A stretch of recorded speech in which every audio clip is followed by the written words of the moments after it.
Every day, scientists are learning more and more about how human brains work and how many of us don't fit into the old-fashioned understanding of how brains should work. But a lot of ideas about parenting and familial relationships still need to catch up to the reality of human variation. Neurological differences are natural, profoundly valuable parts of being in a community together and in being part of a family. Whoever you are, wherever you are in your journey, I am here to explore with you. We are all in this together. Welcome to Neurodiverging.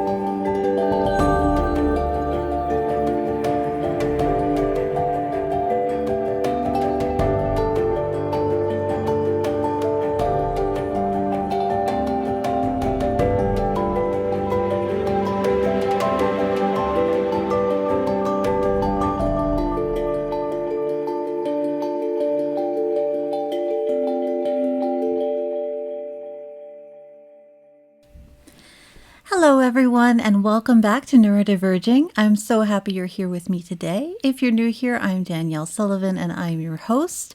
Today, we have the honor and joy of speaking with Dr. Rabia Subhani.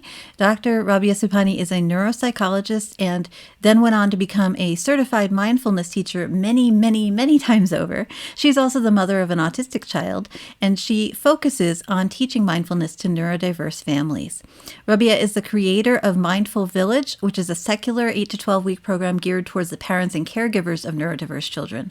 And on this episode, Dr. Rabia and I are discussing what mindfulness is, how it works, and why it's a good fit for many neurodiverse families. We're also talking about why parents need to learn to practice mindfulness before they can teach it to your children.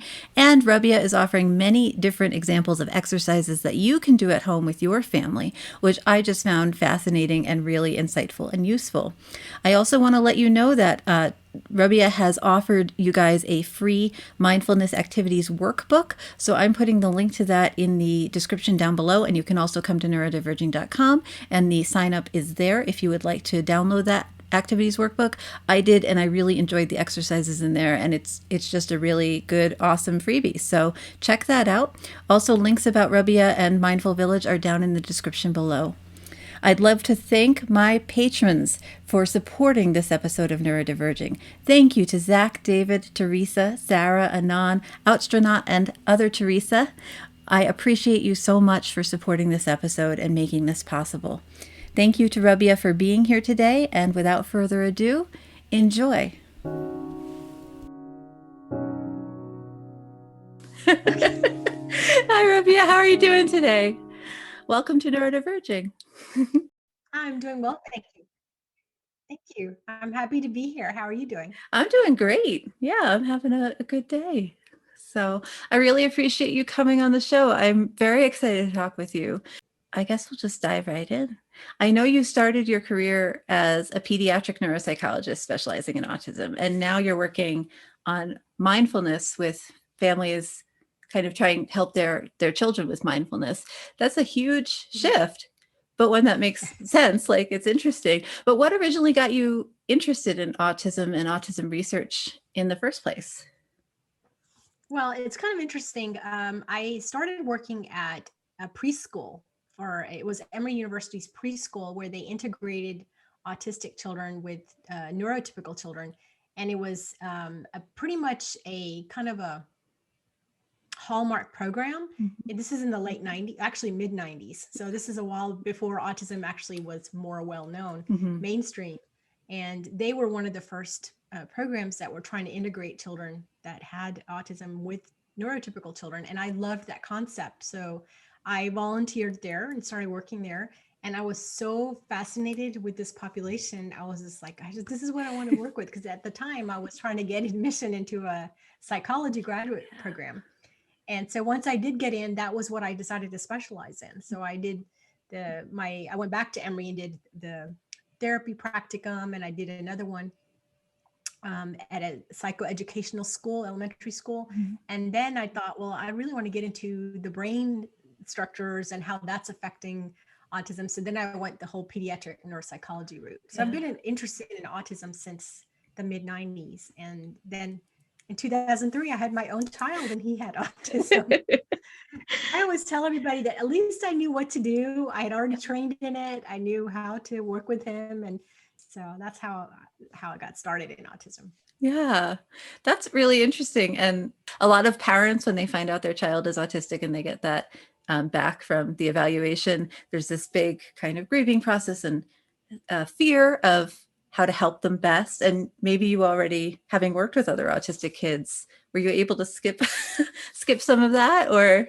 Well, no, I don't. I think any parent that first realizes that goes through Mhm. those stages. I think for me, it was interesting because I had actually worked with children that were a bit more severe. Gotcha. And my children, I don't like to say high Yeah. function, but he didn't have a lot of the symptoms of the more severe. He didn't have a lot of the more severe symptoms. Yes. So I actually didn't catch it in him for a while. And then when he was, I think around 2.5 or 3, he started flapping his Yeah. hands. And then he was also then and his language was delayed, but I was also teaching him another language at home. Mhm. And his doctor kept saying, "Oh, he's a boy. Oh, you're teaching 2 languages," and all the things that a lot of doctors Yeah. say. But when he started flapping his hands, I was like, There "Oh, it red is. flag." I was like, "Oh, I think I need to start looking at my criteria." And I realized by then, but Yeah.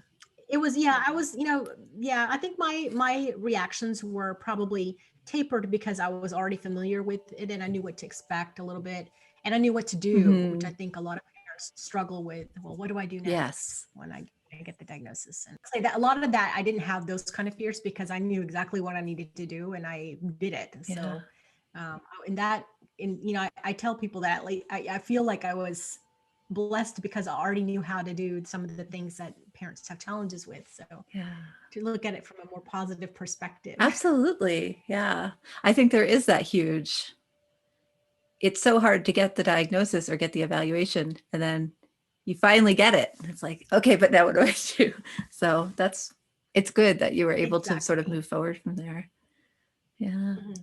And then you now work to teach mindfulness to parents and families with neurodivergence. And I think a lot of autism there, right? And how did you originally find mindfulness and then sort of shift over from, because yeah, neuropsychology seems to be, I mean, I can see how they're linked, but sort of a different mindset, right? To move from a highly It's a medicalized, completely different mindset. yeah.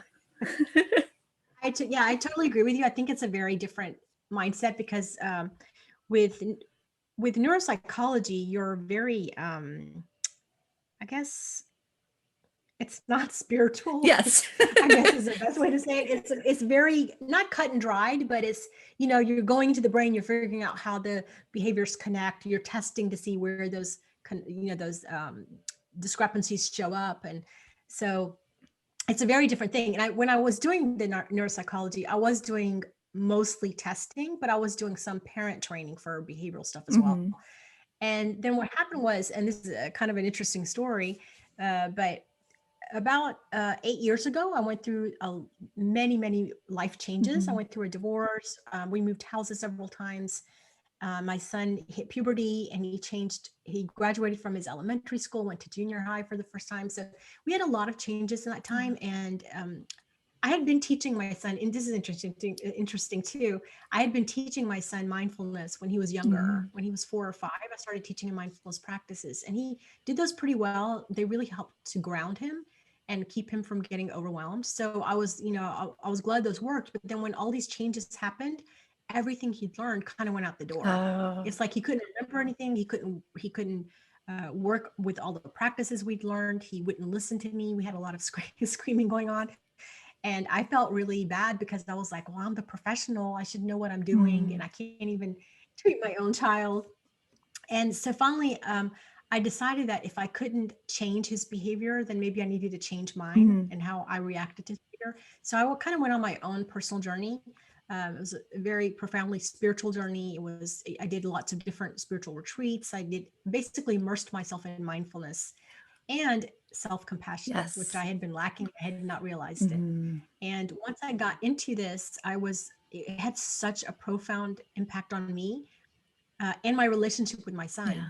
I was overjoyed with how much I was seeing, how much difference I was seeing in his behavior and my behavior, just because I was calm and I had learned how to control my reactions.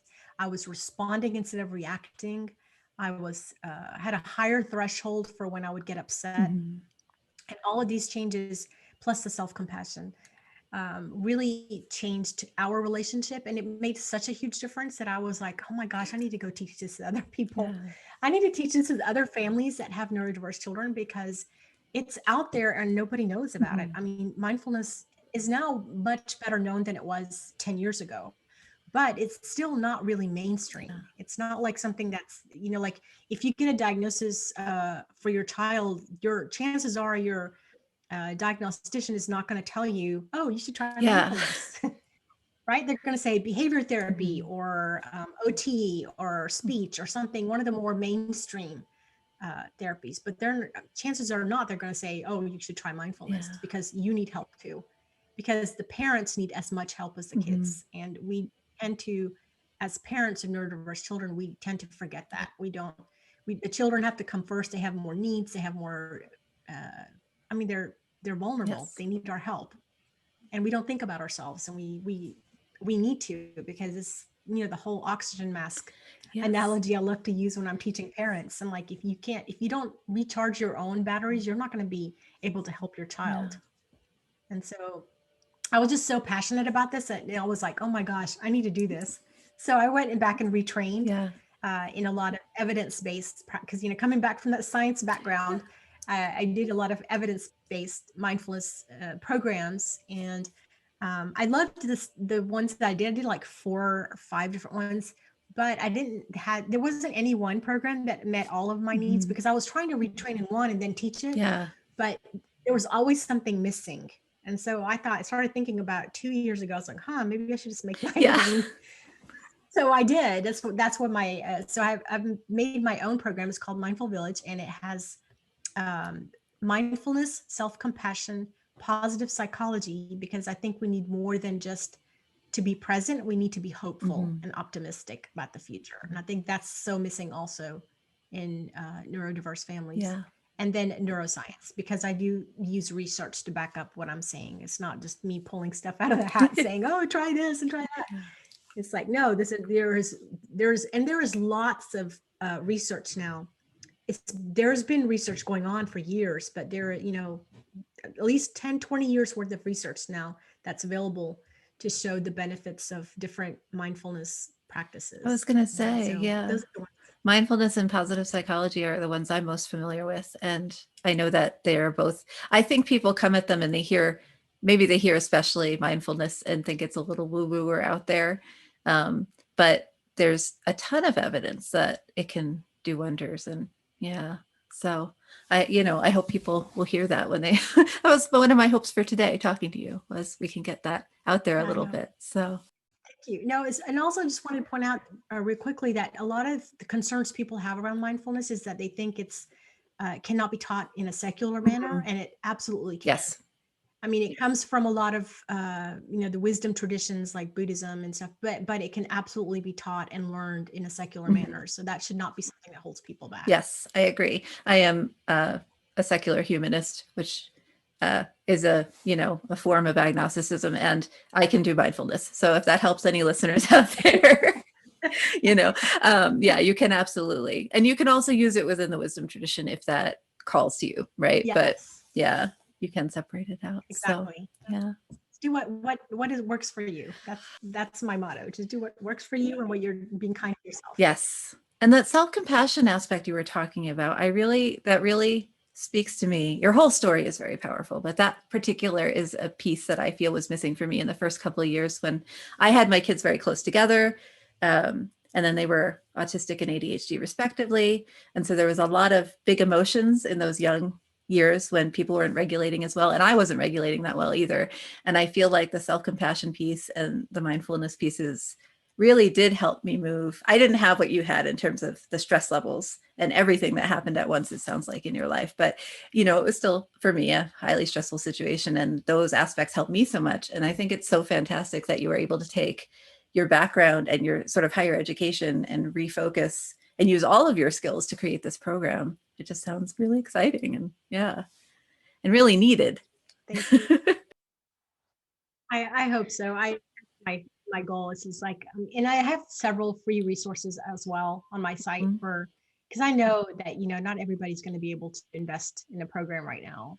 But I want to make one of my goals is to have a nonprofit that just gives it for people to have few resources. But I also do have lots of free things on my site as well for people that want to do other things until they can do that. That's wonderful. And folks, there'll be links in the description below, so make sure you check them out.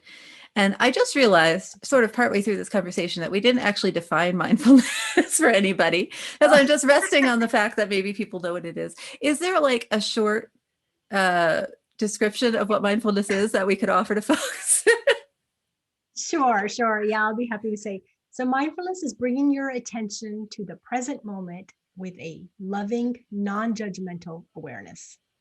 So in practical terms, when you're practicing mindfulness, you're not thinking about the future or the past. You're just completely focused on whatever you're doing in the present moment, but you're also not judging it. So you're saying, just noticing what you're doing. And one of the things I know you're probably going to ask me how people should practice mindfulness.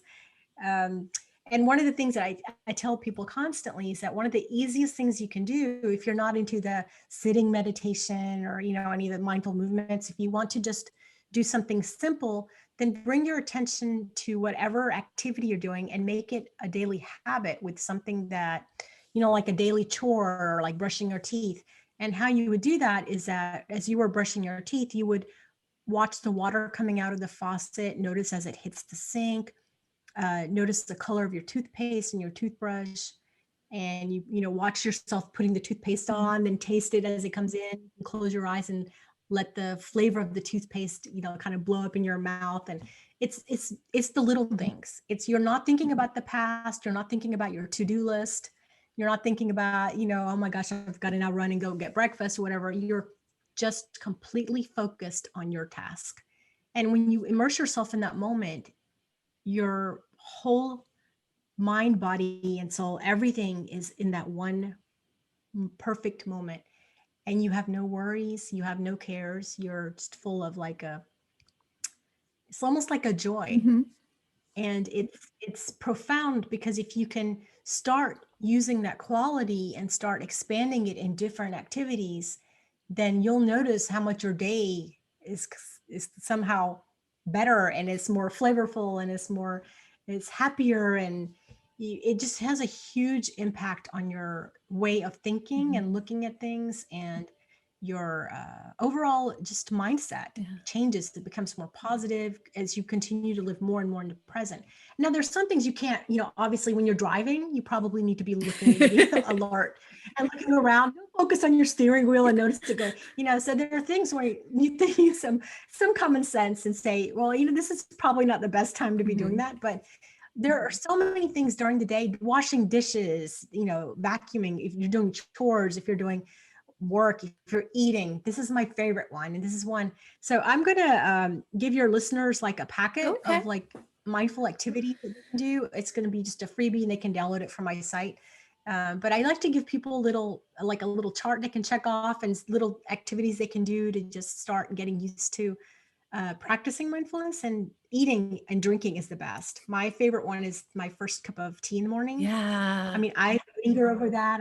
Let the steam hit my face, and it's that there's nothing quite like that first cup of caffeine. I feel that so much.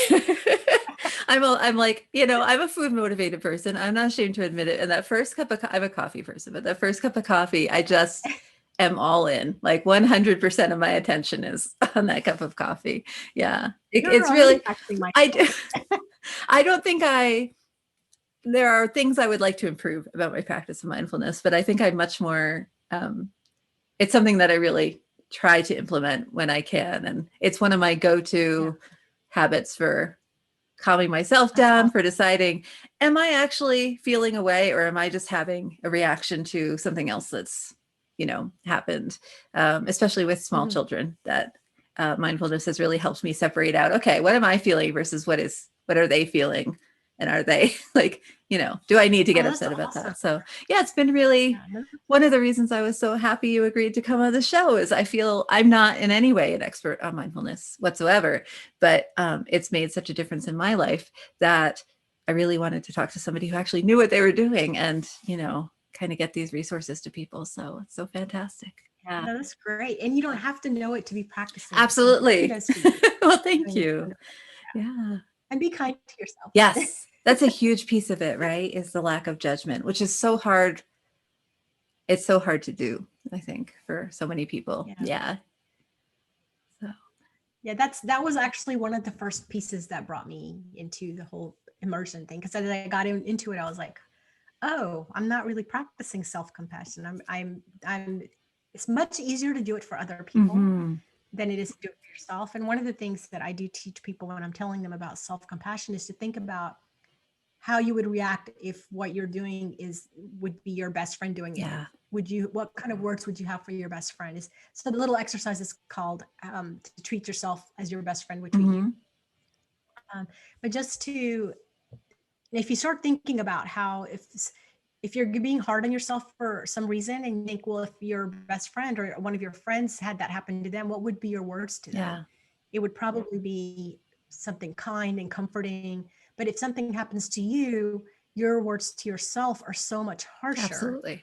And they're so usually judgmental, and they're not kind, loving words. And why is that? Why can't we treat ourselves like we treat our best friends? So, and how can we change that mindset and start being kinder to ourselves? So I think self-compassion is so important for, particularly for parents. Yes. I mean, of course, this is the population I work with. Self-compassion is important for everybody, but the population I work with most is parents and caregivers of neurodiverse children. So that's where I gear my talks to. So, well, parents and caregivers of neurodiverse children are constantly judging ourselves for, absolutely, or just hearing from society, being judged by society and internalizing that because, our kids are doing something different. And it's, even if you're conscious of it and you don't really believe it, it still sneaks into your brain, and you hear yourself telling yourself these things that are just not self-compassionate and not very helpful. So we just tend to be particularly harsh on ourselves. Yeah, absolutely. Yeah. I think that's something I've really had to work on, and again, I'm getting better at, and have seen so many results from it. So when I first started using the mindfulness practices, the first thing that happened when I noticed that they were actually working was that I no longer had road rage. Oh, wow. Which I was never really bad about it. I wouldn't, I wouldn't cuss out anybody or anything. I would just get irritated when people pulled out in front of me. But then after months of doing mindfulness, I got cut off, and it was a really bad one. And instead of thinking, horrible things about that person, my first thought was, oh my gosh, I hope nothing happened in their family, or there's not an emergency that they're having to rush. And when I got home, I started thinking about, I was like, wow, that's a complete 180 of what I used to do. That must mean my practices are working, because I have so much more compassion for people in situations where I would have originally have not had, those are things that I would just get irritated about, just minor annoyances. But now they were like, oh, I was actually thinking about other people and strangers in a kinder respect. And I noticed things with, my own family inside my relationship with my son. But the first time I noticed that was happening outside, that was probably a really big aha moment. I was like, wow, it's really working. But I think if you practice the different kinds of mindfulness practices, and those are like meditation or mindful movements, like walking meditation, there's a lot of little meditation things you can do. And when you start doing them consistently, even if it's 5 minutes a day, that's when you start noticing the changes. And if you keep building on that, like if you notice that drinking your first cup of caffeine is really helpful to you, if you drink it mindfully, then you might start doing it for lunch, or you might start doing it for, something else. Finger foods are great to teach kids with. But I think just how it's personally helped me is that it's lowered my stress. I'm much calmer. I'm much more living in the moment joyfully. It's completely changed I was always kind of optimistic, but now I'm really optimistic. I just live like every moment is a moment that I can be joyful. I can choose whether I'm living from fear or love, and I always pick love. And so it's changed my entire outlook on life, how I approach relationships, how I approach other people. Pretty much everything in my life has changed. And I want to be able to share that with other families, because I'm like, you don't have to be miserable. You don't have to be, Yeah. like stressed and overwhelmed all the time. There is a better way to live out Yeah. there. You just need to find out, how you can access it. And I love how passionate you are about it. Thank you.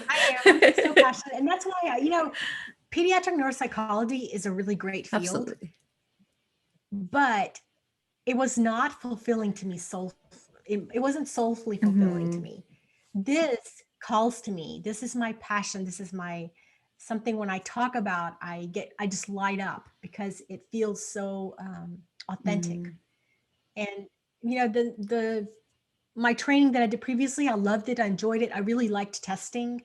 I thought it was really using my brain creatively, and I enjoyed it a lot. I didn't hate it, and I wanted some out. But this is like a way for me to kind of align all of the spheres of my life in one place. My Yeah. job, I'm living it, I'm teaching it, it's just all of it in one place, and it just feels so. I guess authentic is the best word. It feels right. Yeah. It feels like this is what I was meant to Yeah. do. So, It's a good positive psychology word to find your authentic, Yeah. yeah, you're So, right. It is. yeah, that's Yeah, fantastic. And so if thank we you. switch a little bit to, we've talked a lot about like what mindfulness is and how um, different, I guess, specific tricks for getting to integrating mindfulness into your Mhm. everyday life. But how specifically is it helpful for neurodivergent people? Is there a difference between how neurodivergent people approach mindfulness compared to neurotypical people that you're aware of, or specific aspects of neurodivergent life that mindfulness supports that maybe neurotypical people don't have to deal with as much? Or yeah.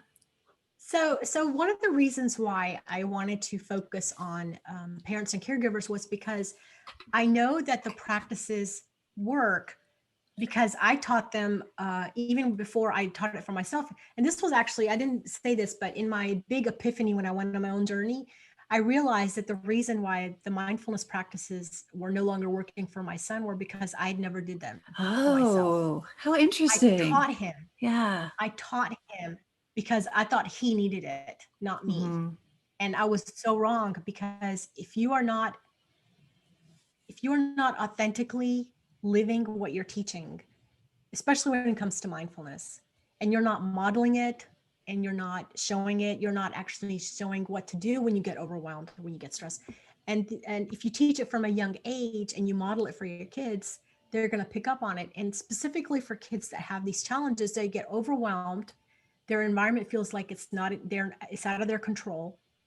They usually have, and I'm kind of lumping in a lot of neurodiverse Yeah, but there are um, some common challenges, but there are traits. a lot of similarities, Yeah. right?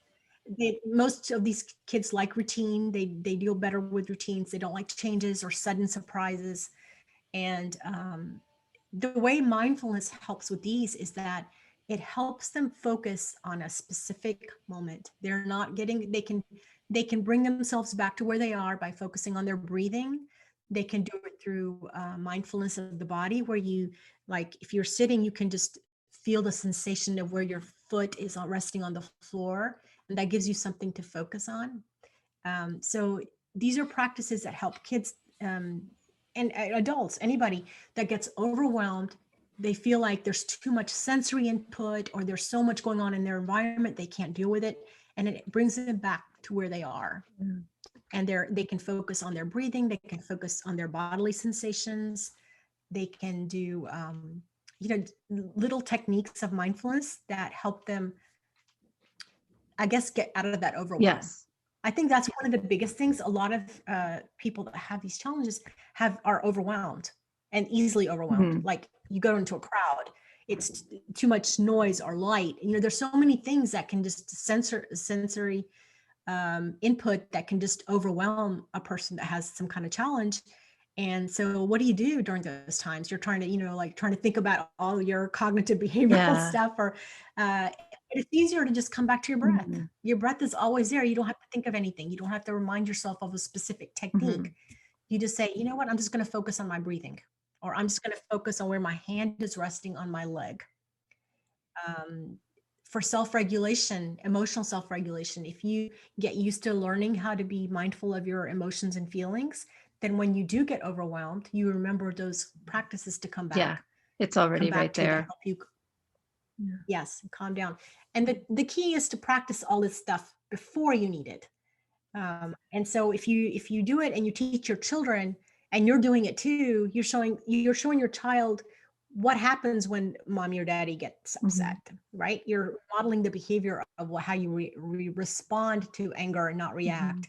And your child sees that, picks up on it, and they're able to also use it.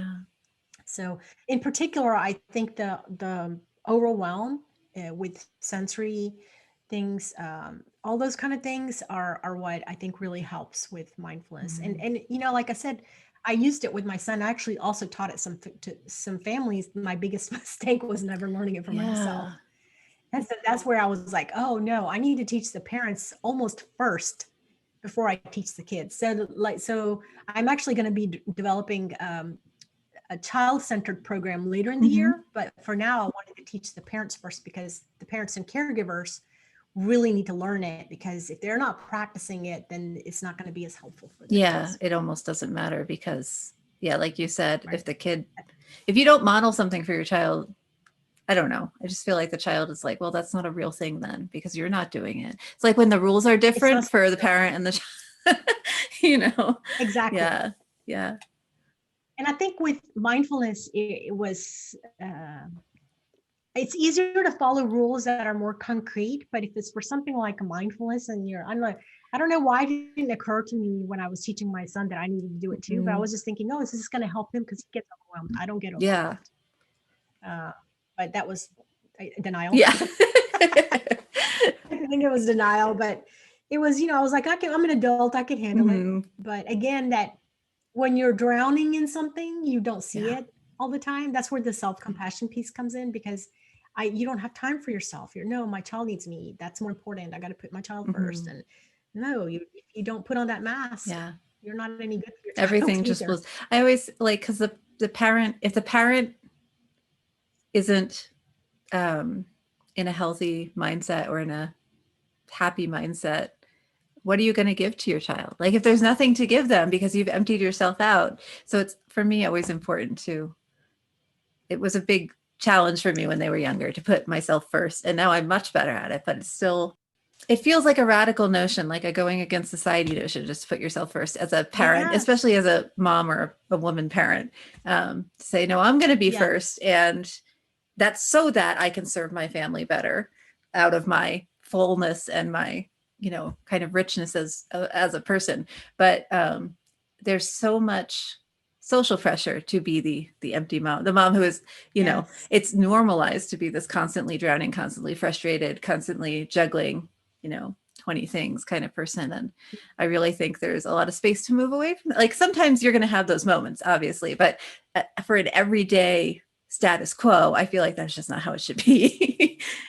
So no. That's where that self-compassion absolutely is. It's such a powerful piece. Yeah.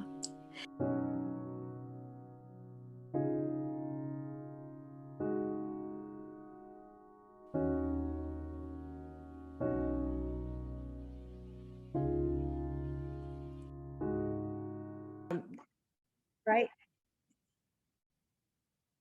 Okay. So what you guys can't see is that I'm using a Hoberman sphere to show how you can visually show children how to breathe. And so it's a sphere. It's like a toy that blows up and then, I don't know how to describe it. It's like a hollow sphere that opens and expands and closes in. And this is a great cheap and effective way to teach children how to breathe, because little kids especially are very visual learners. So if you show them that, I want you to feel like, take in some breaths, either your chest is blowing big and strong. And so there are lots of little things you can teach children to get them into mindfulness. And children are great learners. If you make it fun and you make it playful, they'll be happy to do it. And then when they need it, you can say, remember what mommy taught you about your breathing when they're in it, when they're upset. And one of the funny things I did when my child was younger was I taught him breathing, and I taught him how to breathe when I rang a bell. Pavlov's So I would child. say we're That's going cute. where it's like, and that was my psychologist coming out, right? So I was like, when you hear this bell, it was a lovely very nice bell. I was like, when you hear this bell, I want you to practice your breathing. And so when he would get upset, and I got him used to breathing every time I did the bell. Mm-hmm. So when he would get upset, I would ring the bell. And when he was younger, it worked, and he would still remember to do his breathing. But when he got bigger, he was like, I'm not going to do that.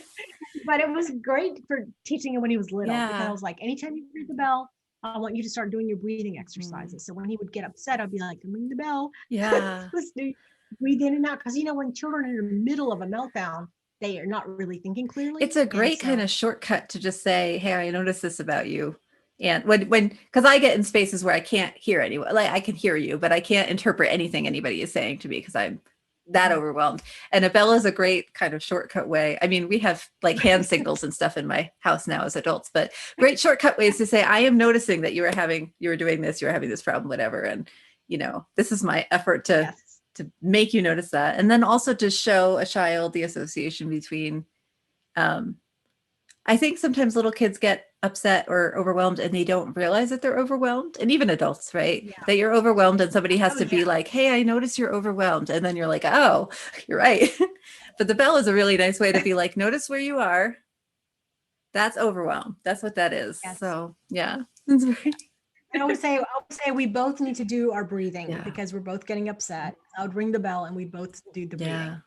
So I did do that one. Yeah. I may not have done the mindfulness, but I did the breathing. But he, So anyway, there are lots of ways to teach kids about mindfulness. Mm-hmm. One of the, I'll put this in the packet as well. But the way I taught my son as well was with Thich Nhat Hanh. Mm-hmm. He's a Vietnamese monk who basically brought mindfulness to the West. He's really credited with that. But anyway, he's written a lot of really cute little books for children. And those were the books that I used to teach my son. And I really promote them because they're so easily, they're very readable, they're user-friendly. They teach really cute little techniques with beautiful little words to say with them. And so the two of the things that I really recommend are people if they want to get started is to start by reading one of his books. He's even got a little book with a CD with music in it that teaches about mindful movements that you can do with your children. That's so great. So those are really fun too. Just little exercises. But yeah, basically, absolutely start your kids when they're little, and they're not going to need as much help when they're bigger. Yeah, you do it with them. Absolutely, you got to do it with them. You do it with them. And do you have any other tips? You give us so many tips. I feel silly for asking, but do you have? I feel like I did. Do you have any other tips that you wanted to mention for folks who want to get started with mindfulness at home? We have the focusing in on your a task or a specific part of your day. Yes, we have, absolutely. Go ahead. The easiest things I tell for adults is to start with one mindful activity. Mm-hmm. And that's like I talked about with the brushing your teeth or doing dishes, you're just noticing everything as you're doing it. So I would say start with one activity, and even if it's just drinking your first cup of coffee in the morning. Don't try to be too hard on yourself and say, oh, I need to do 3 or 4 a day, or I need to build up every week. Don't. Just start with what feels comfortable and natural. Start with 1 a day, maybe even just do it 3 times a week. And then maybe gradually, as you notice that it's really helping you get a good start to your day, you might want to increase it to 2 activities or something. And then the other thing I recommend is to do like a meditation for, even if it's just 5 minutes. If you do 5 minutes sitting meditation and just use your breath as your anchor. So basically you would just sit and try to, quiet your mind down and bring your attention back to your breath every time you get distracted, and just breathe calmly in and out. And so it's nothing major. You can even do a guided one there's hundreds of meditations on YouTube and everywhere. But if you just want to do a quiet one with your, just sitting still and keeping your focus on your breath, and just start with 5 minutes. Don't make it complicated. Yeah. You don't have to do anything fancy. You don't need to, a fancy meditation cushion. Just sit in your chair. You can even do it standing. Do it standing in the bathroom for 5 minutes, like after you get out of the shower. But if you start with one activity and a 5-minute meditation, and do them as much as you can, whenever you can, without being judgmental. Don't be harsh on yourself if you skip a day. Don't, this is one of the things that mindfulness is supposed to teach you about not being about being non-judgmental. So don't bring that into mindfulness as well. Yeah. Just be kind and compassionate. And yeah, I personally, my favorite is self-compassion. So one of the first things I teach in mindfulness classes is being compassionate to yourself and teaching yourself some self-compassion exercises. And so I'll put one of those in the packet. That's wonderful. Yeah. Because it's my favorite.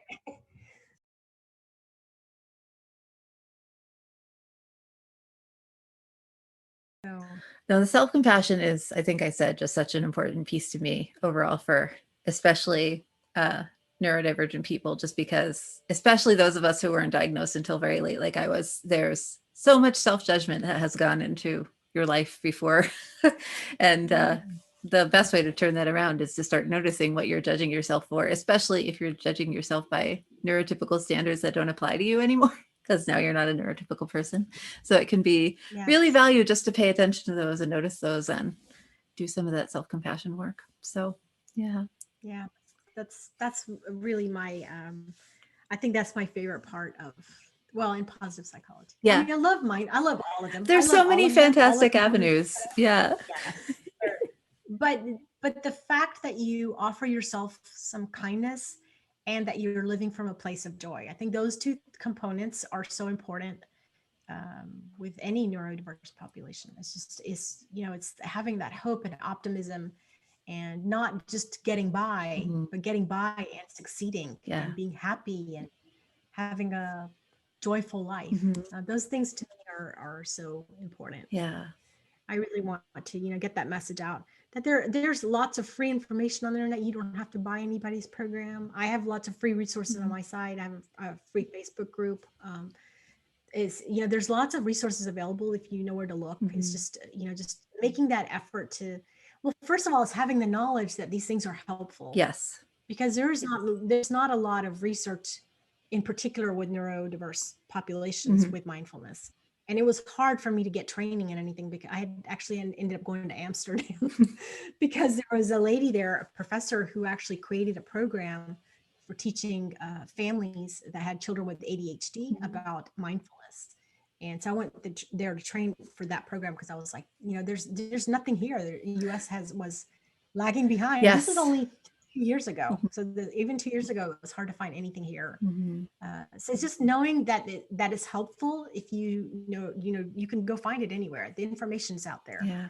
It's just being able to, use those, making those practices part of your daily routine. Yeah. And you will see the benefits, I promise. It can be so empowering. Yeah. Wonderful. And I know you said it briefly, but just one more time, where can listeners find you if they want to learn more about any of your programs, any of the free resources? Oh, thank you. So yes, I actually have 2 websites because my Dr. Rabia site is where my professional psychology stuff is, and I have my bio and everything on there.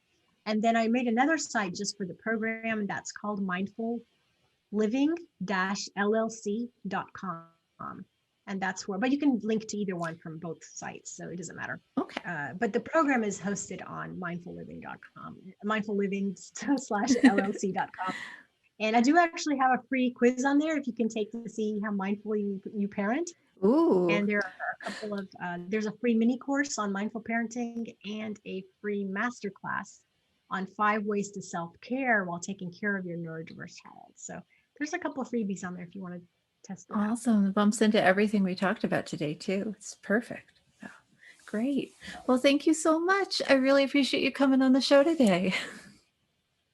Thank you. It's been a joy talking to you and chatting. And I hope your listeners are able to use some of those practices and help. I think they will. Thank you all so much for being here today. Neurodiverging is dedicated to helping neurodiverse folks find the resources we need to live better lives as individuals and to further disability awareness and social justice efforts to improve all of our lives as part of the larger world community.